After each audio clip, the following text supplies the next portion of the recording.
Ashama harka fuune nagaan koo kan jaalalaaf kan kabajaa bakkuma jirtanitti sinaa ga'u. Hordoftoonni margituu Oromoo YouTube baga jiraattan. Warri maatiin aan ta'inis asumaan akka maatii kiyyaanaa taatanii viidiyoo kiyyaalee share like gootanii akkana jajjabeessitan kabajaaf jaalalaan isin gaafadha.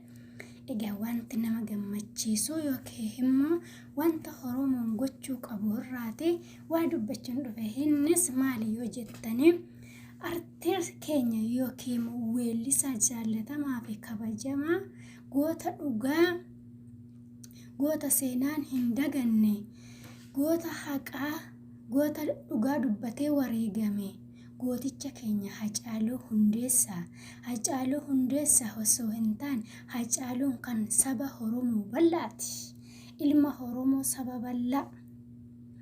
Kanaafiyyuu YouTube'n maqaa isaatiinis kan bane maatii isaati. Akkasumallee fuula Facebook isaanis maqaa Hacaaluu Hundeessaatiin banameetu jira.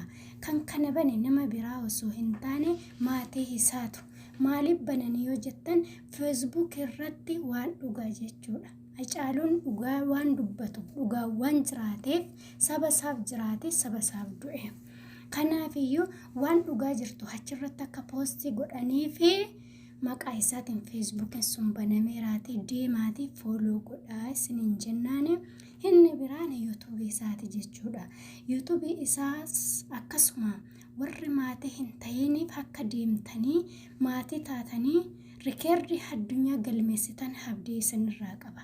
Maaliif yoo jettan Hacaaluun sirba haaraa osoo hojjechaa jiranii otoo hojjechaa jiruu isteediyoo keessatti dhiisee akka inni boqote namni hundiyyuu quba qabdanii jechuudha.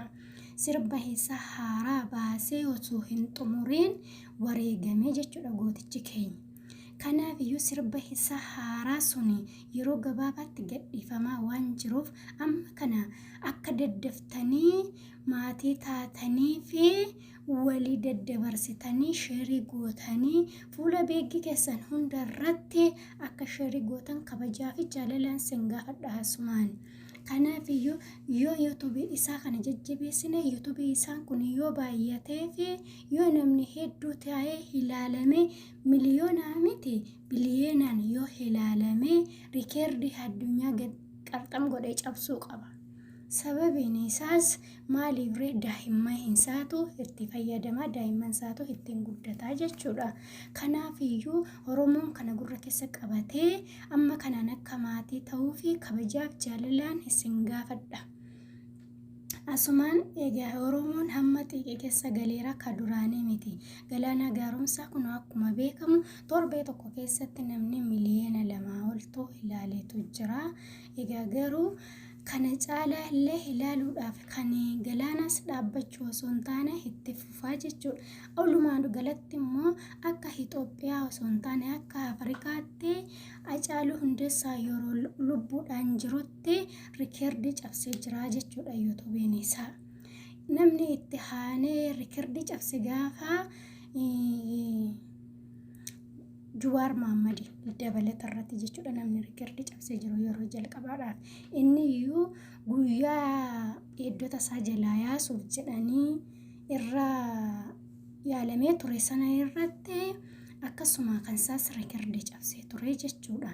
Kanammoo inni miilanaa kun immoo Itoophiyaa keessa osoo hin taane addunyaa akka dorgomuu qabu kabajaaf jaalalaan asumaan sinitti hima.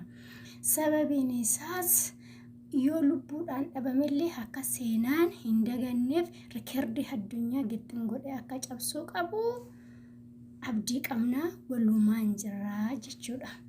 Kanaafiyyuu warri hin hubatinis akka hubatan warri hin bariinis akka sheerii of jala gootanii waliin geessan dhaamsa kiyyaa xumuree jira. Nagaan jiraadha.